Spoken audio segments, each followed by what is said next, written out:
Mutualisation des forces militaires entre les armées congolaises et ougandaises. Le sujet a fait l'objet de la communication du chef de la diplomatie RD congolaise, Christophe Lutundula, à l'intention des ambassadeurs et chefs des missions diplomatiques et consulaires. Point par point, le patron de la diplomatie en RDC a expliqué à ses hôtes la mise en place de ce processus et mécanismes ayant abouti aux opérations militaires conjointes contre les ADF.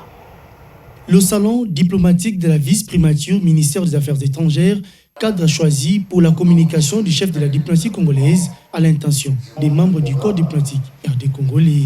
Dans son allocution, Christophe Lutundula a d'abord réitéré aux ambassadeurs et chefs des missions diplomatiques et consulaires en poste au Congo-Kinshasa la vocation africaine de l'RDC consignée à l'article 217 de sa constitution et de son ouverture au monde. Une vocation qui s'inscrit dans la droite ligne de la vision du président de la République, Félix Tshisekedi.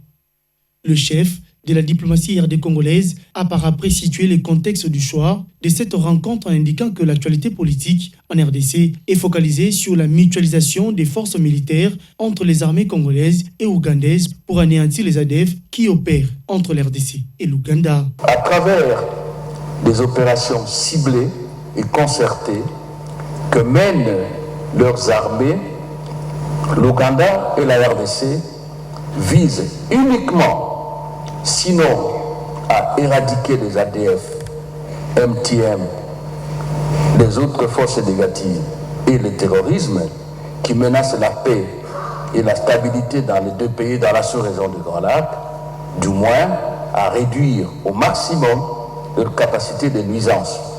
C'est pourquoi le gouvernement des deux pays veilleront au respect strict des droits de l'homme et à la protection des populations civiles. C'est absolument important, je tiens à le souligner. Ces membres du gouvernement de Warrior a expliqué point par point le processus mis en place et les mécanismes ayant abouti à la consolidation des opérations militaires conjointes entre les 20 combattants congolais et leurs homologues ougandais contre les forces négatives.